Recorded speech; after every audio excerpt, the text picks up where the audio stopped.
So, welcome everyone. This is Property Pursuits. We do a monthly market update. We want to keep you guys in the loop on economic news, but not in a boring way, like how it actually matters to you, whether you're a realtor, a buyer, a seller, whether you just bought a home or you're thinking about buying a home in a couple years. We want to help you understand what's happening with monetary policy, interest rates, inventory, and how you could use it to win in the market.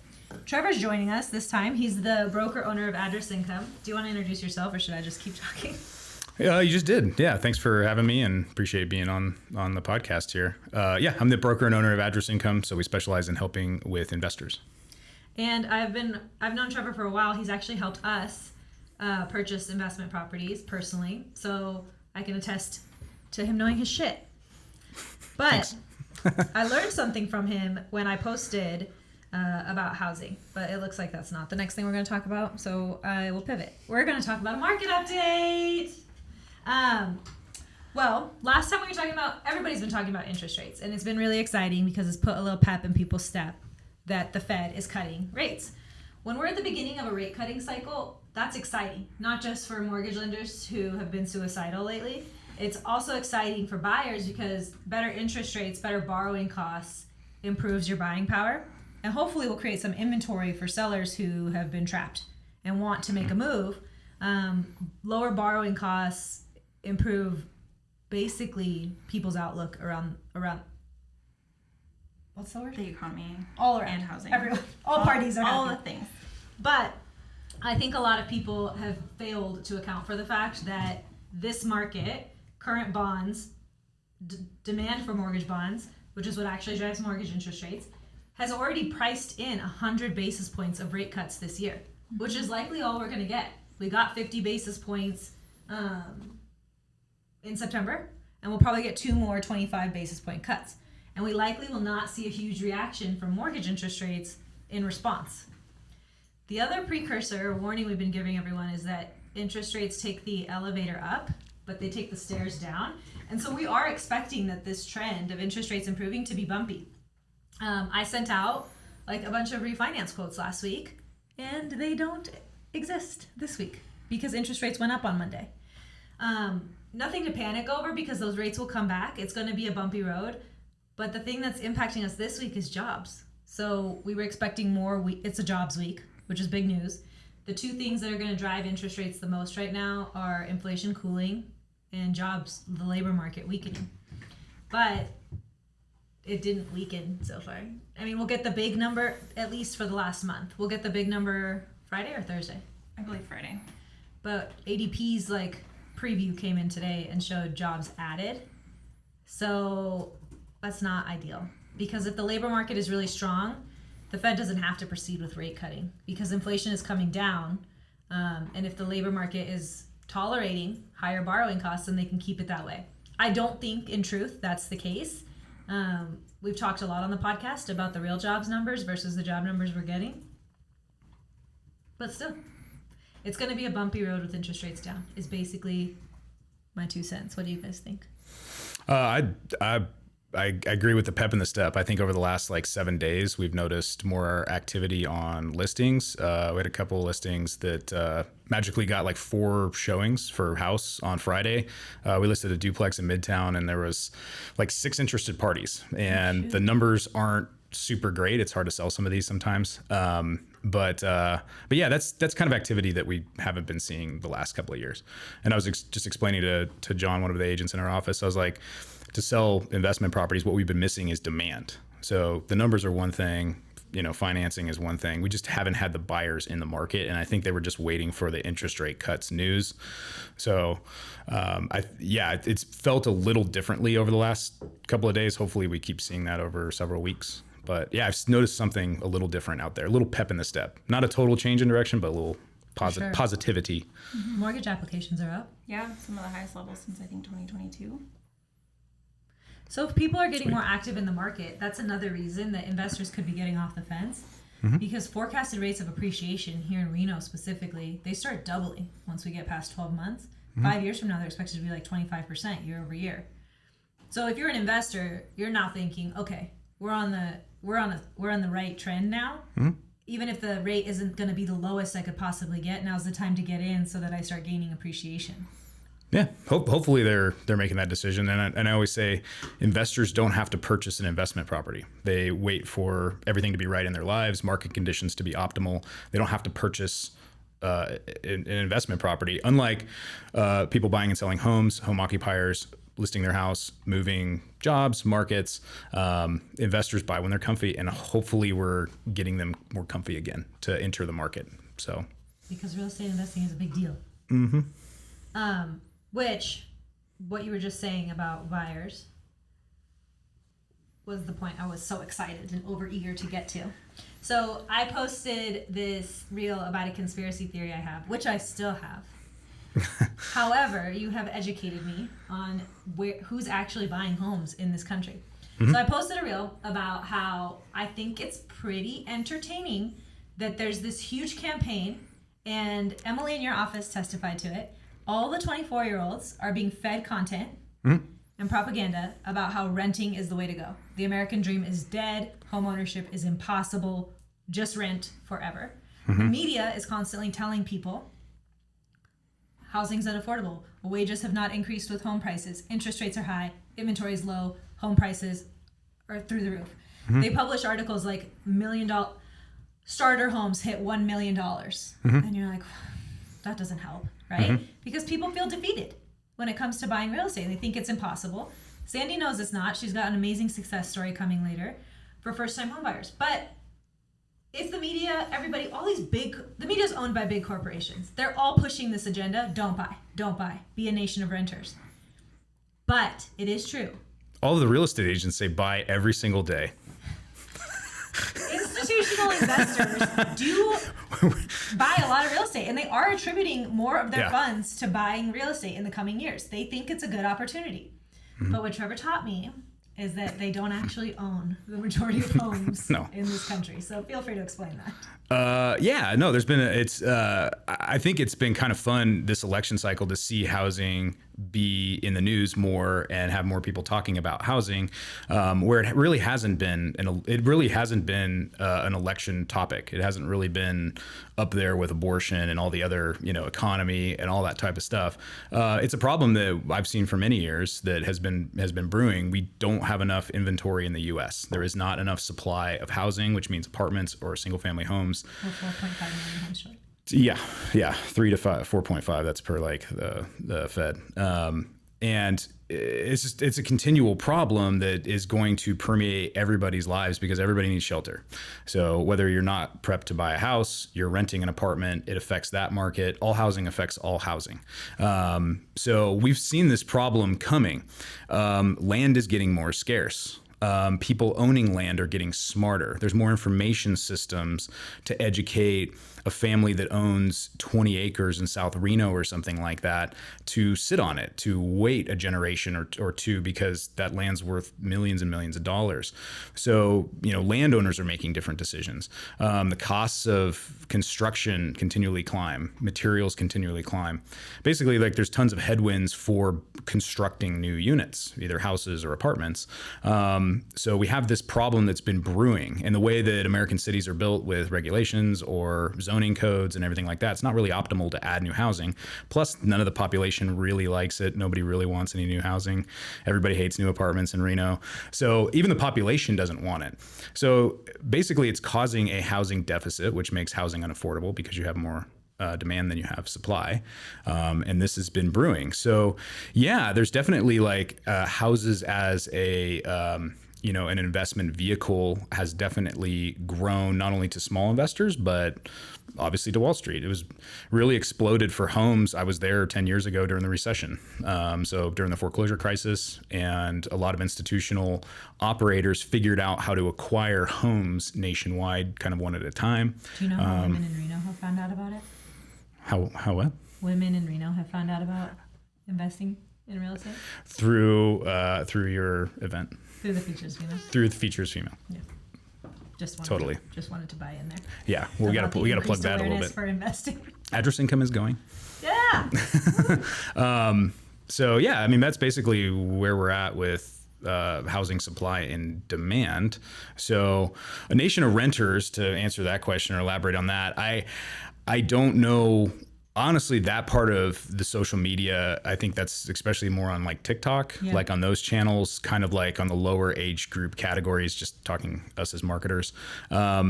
I don't necessarily know where that is coming from. If you're telling me that apartment landlords and people that own single family homes for rent are telling people to rent their houses, I definitely wouldn't be surprised in that. That's kind of what their function is. They're trying to get people to rent out their places. I don't really know what that does. I think most of those folks eventually want to own a house. I think their barrier is the affordability problem. I think more young people would be buying houses if the economics were more optimal for them.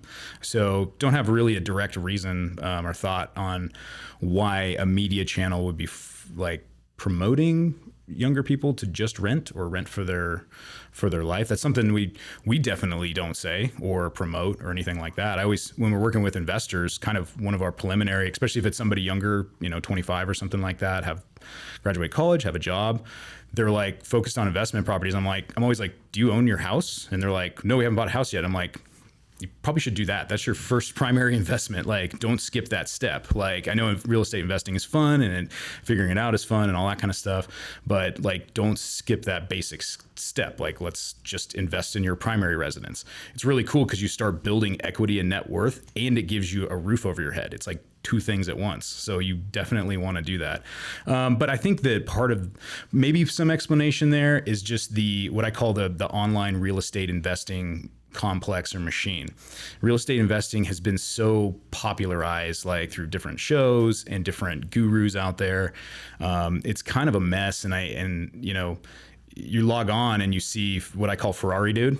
So somebody rolling up in a Ferrari like that I own 100. So yeah, maybe. But they're like, probably not him. But like they own like 150 doors, and this is how they got rich quick real estate investing. And I think that there's so much media, books, conferences, people spending. We had somebody. There was a multifamily. What was it called? Multifamily Mindset that just breezed through Northern Nevada. It was 5 days. Did you see it on social media? God, they did a marketing campaign blitz. So they get people in there and then they sign them up for $1,500 for 3 courses. And then they try to extract up to $40,000 from them out of these. Like a syndication? Yeah, for syndication and all this type of stuff. Crazy. So we had 2 people come in through our channels through Bigger Pockets, like into address income, because they were looking to figure out multifamily investing.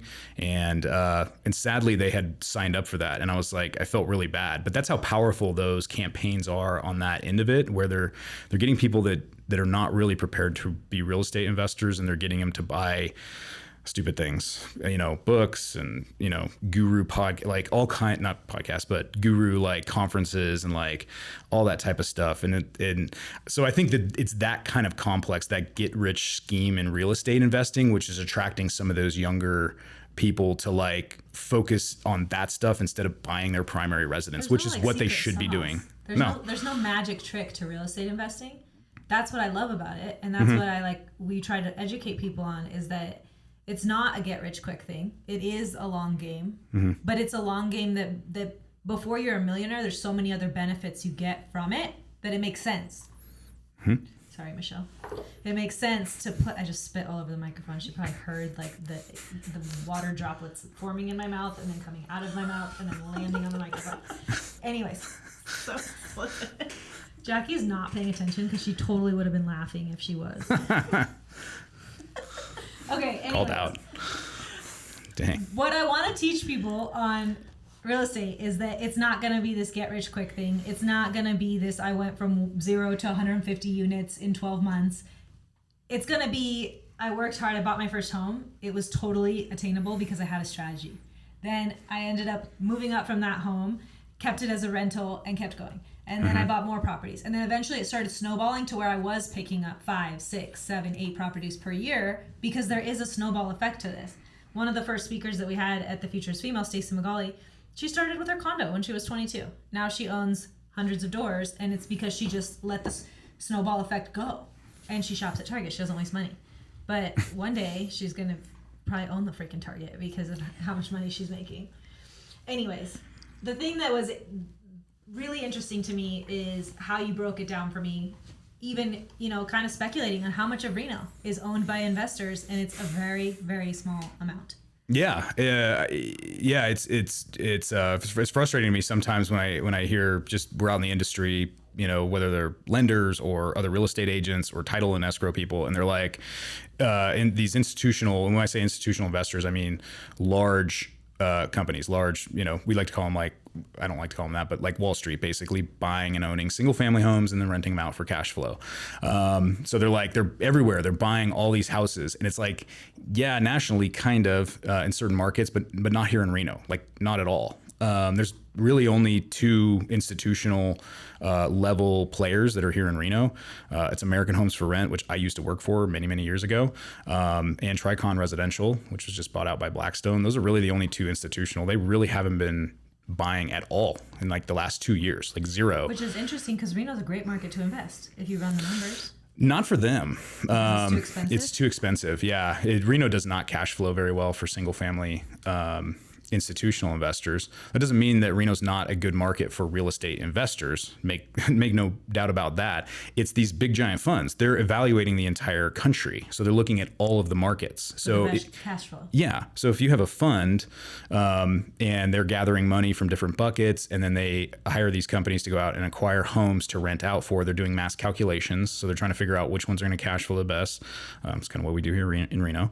But they're trying to figure out which ones cash flow the best, and they're comparing markets to each other. So why are they sending money to Nevada and to Reno for like a 4.5 cap home when they can spend the same amount of money in, I don't know, like an Ohio market and get 6.5 caps for single family homes? Let's take a quick tangent really fast.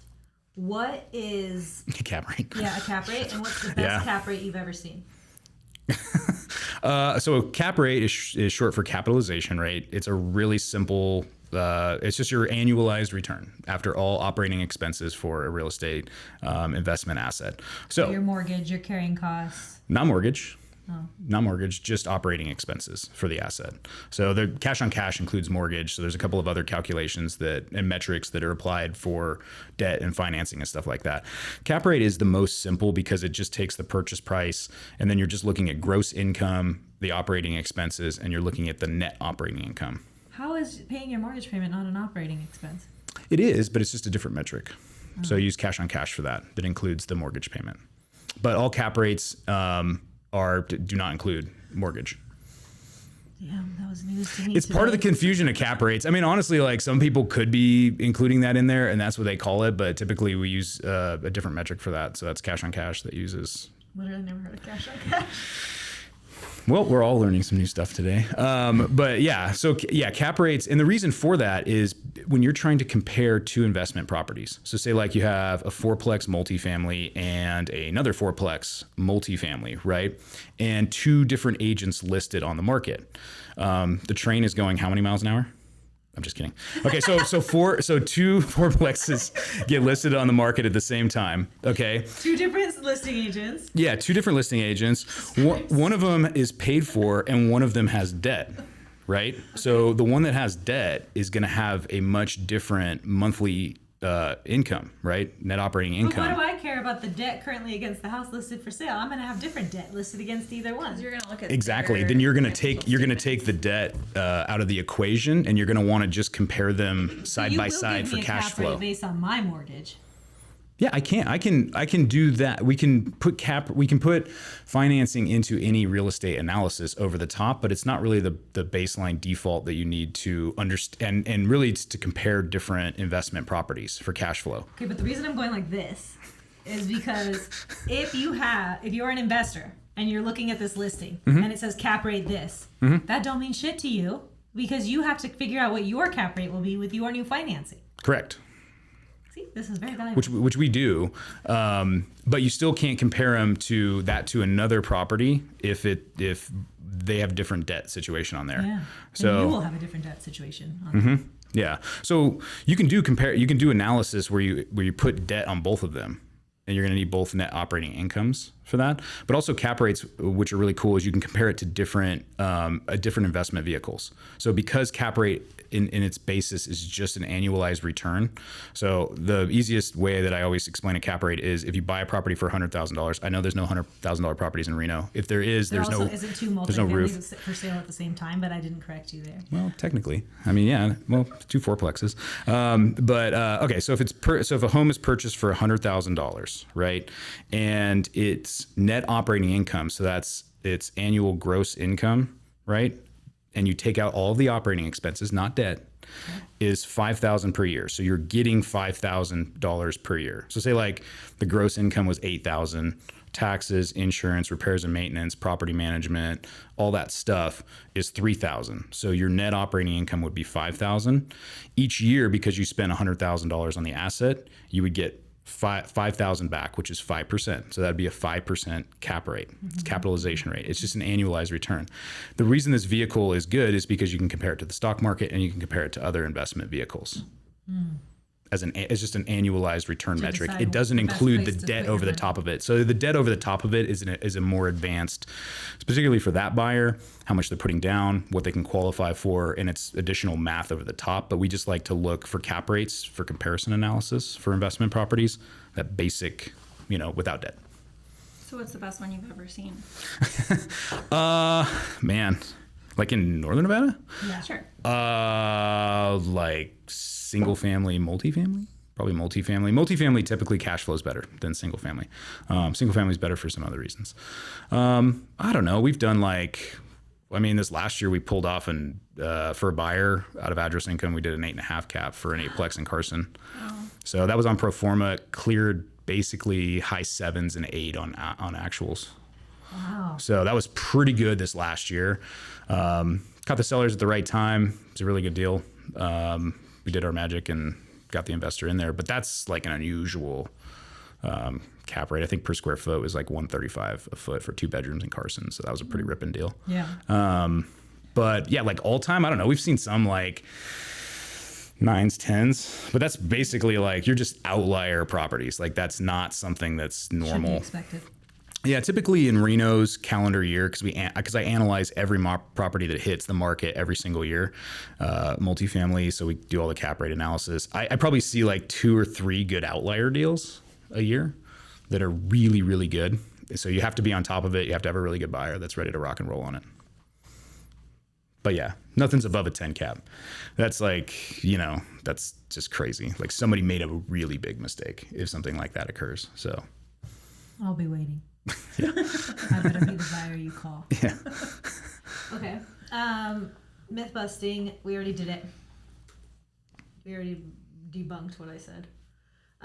Okay, guys, you don't have to wait for this monthly webinar to happen. You can stay in touch with all of us. Trevor has an Instagram. Sandy and I have put a lot of work into creating timely content for you on an almost daily basis. So follow us on Instagram. We've been doing this year where we analyze the presidential candidates' platforms on housing and how, if they were elected, it would impact us here in Reno. Yep. So we had done one on Biden, and then that became irrelevant. And then Trump, we did. And the most interesting part about the Trump platform is his what is it? Keep America Great? Keep America Great Again, I think is the way most of people Kaga just rolls off the tongue. in his platform, it says that he wants to, further the development of federal land, to like make it available to be developed, which is interesting in Nevada because of how much of our state is actually federal land. And if it could be developed for housing, that could be pretty big. But the other side of that was who wants to live out in the middle of nowhere? And do we need housing out in the middle of nowhere? That's up to you to decide when you cast your ballot. But we're going to do an update because Kamala released her platform. So Sandy broke it down for everybody. Yeah, last month I shouldn't call her Kamala. That's so sexist. I call Trump by his last name, but I call her by her first name. Harris released her platform. Yes, and it wasn't out last month, so I wanted to get into it now that it is more established. So her platform is designated really to reduce housing costs and then also to help more Americans build wealth through real estate, which some of the articles I was researching are like, well, these are in direct conflict to one another. And it got me thinking about the Fed and how their dual mandate is to keep inflation low and keep unemployment low, which are literally in direct opposition to each other. And then I thought about work-life balance and how that's just a whole situation too. So I was like, you know what? Can't we all just agree? Were you working on this at midnight or something? I was thinking about it all night, but no, it's just, anyway. So yes, it sounds great. The critics will say that they go in conflict to each other, but that's the thing is like, right, we're all just trying to find a happy balance. So, anyway, so as we were talking about earlier, we have a major housing shortage. Depending on where you Google it, it's somewhere around 3 to 7%, but most sources will say, 4.5 million homes nationwide. So her platform is focused on building more homes. She also has a section on opening up additional federal land and also incentivizing local governments to cut down some of the red tape, expedite some permitting, encourage multifamily building. Interestingly, one of those things that she wants to do is a builder tax credit. If builders are building homes in an affordable first-time home buyer price point and also selling them to first-time buyers. So that is Seems like a kind lot of unique. work to track.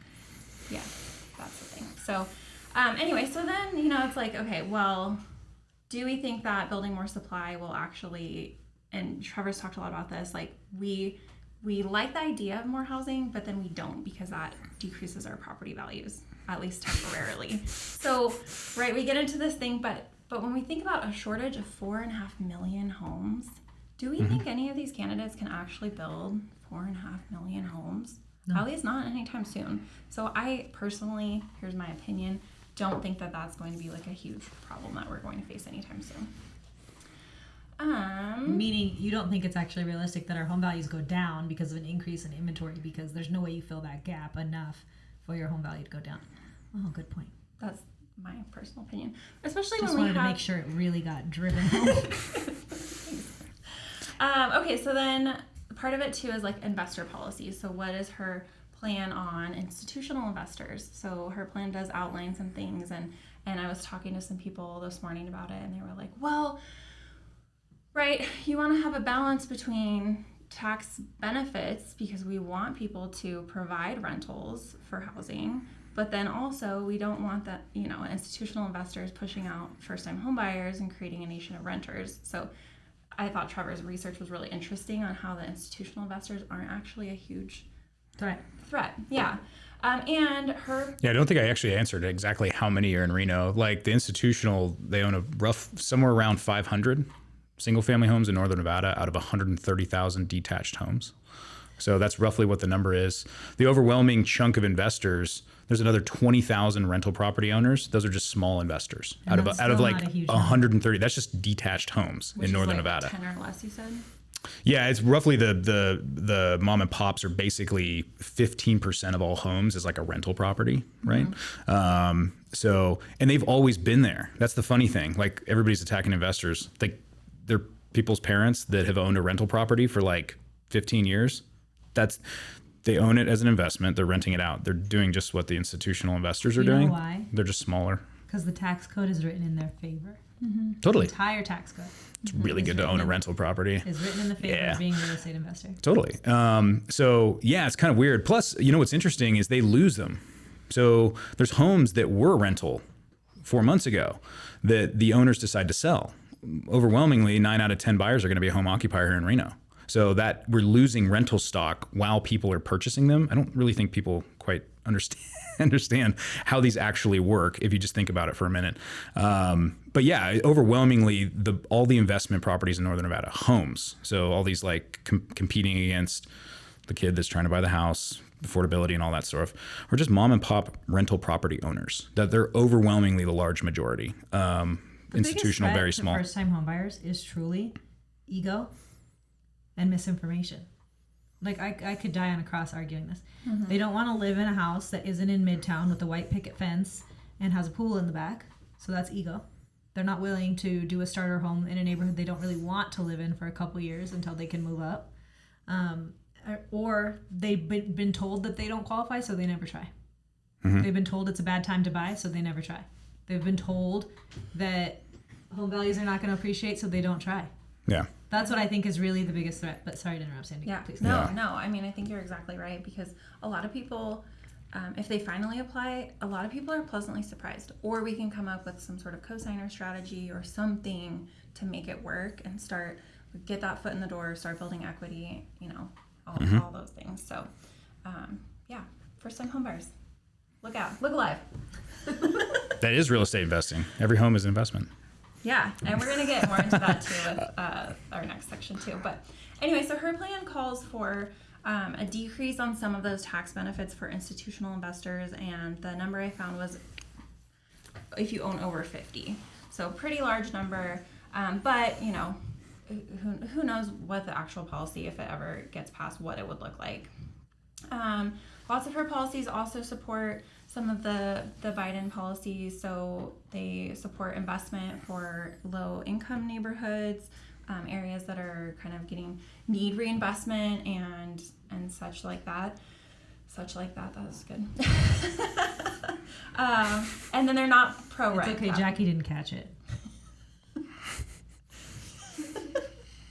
Jackie, we're glad you're here. Thanks for paying attention. All right, so the biggest thing in her platform, and the thing that I think could have a pretty good impact, is the $25,000 down payment support that is in her plan. So to be eligible, applicants would need to be first-time homebuyers who are also first-generation homebuyers, meaning their parents haven't owned a home. They also would have needed to pay their rent on time for 2 years. So This is also a lot to track. this is a lot to track, yes. Well, then I was, curious about how, right, lots of times these programs come out and they're like a tax incentive. So meaning you get a lower tax bill at the end of the year if you buy a home.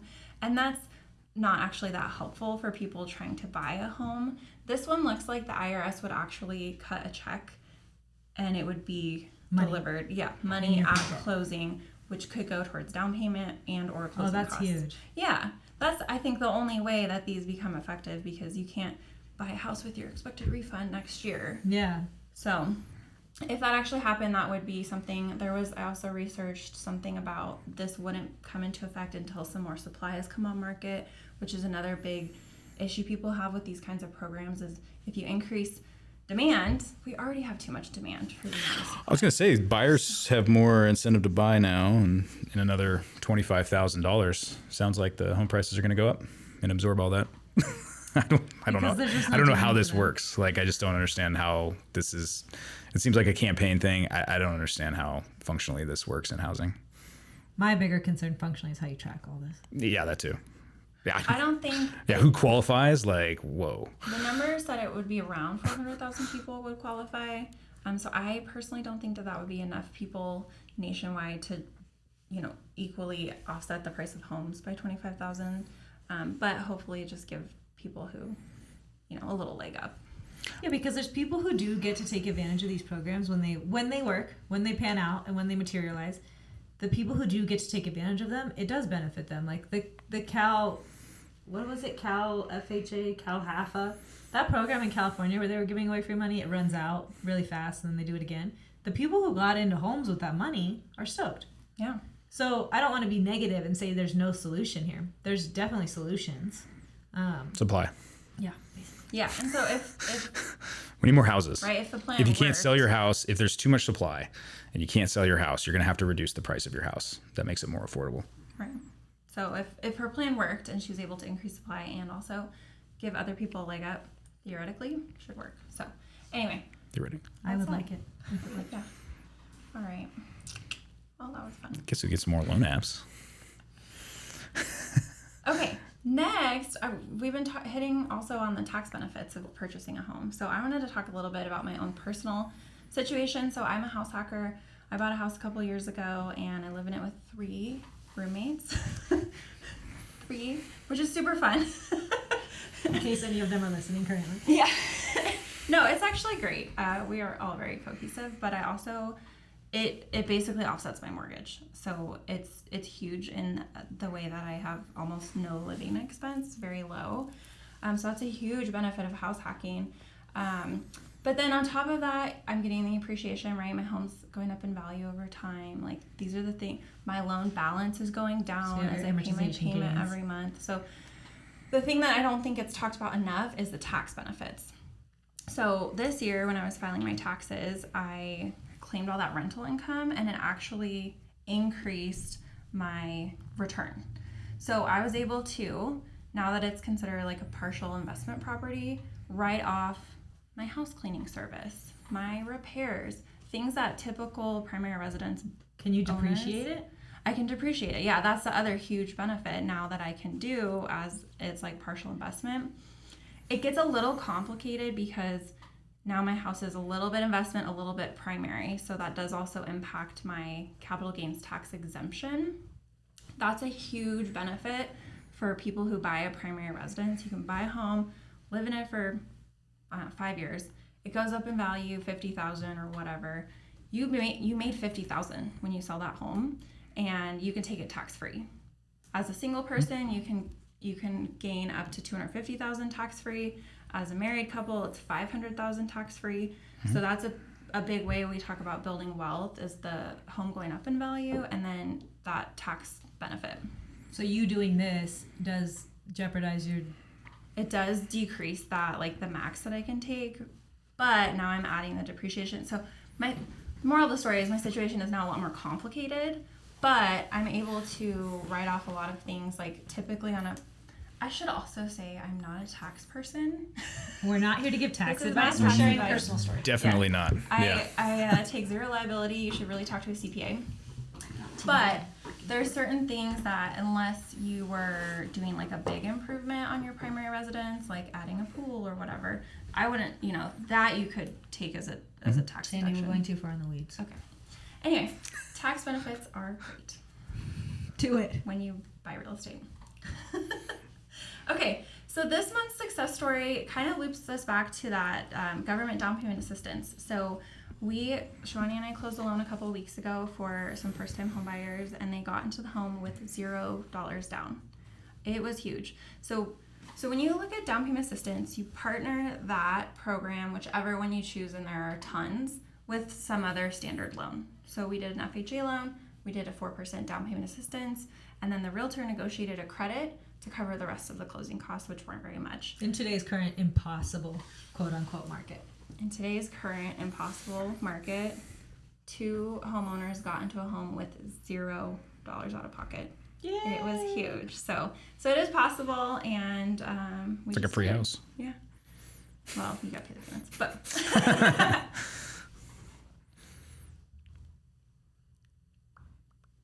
Speaking of, guys, Future is Female. No one was speaking of it, and there was no good tangent there, so do you like that segue? I do. Future is Female's coming up on October 17th. We would love to see you there. If you'd like to sponsor a table, that'd be pretty cool too, because it's $600 to sponsor a table, but you get 8 tickets, so you kind of get 2 tickets for free, and you get to sit with your besties. Or you can buy a ticket and you can find a new bestie there. The speakers that we have flying in for this one are like the best speakers we've ever had so far, and we've had really amazing speakers. So I hope you guys can join us, and if not, we'll see you next month on Property Pursuits.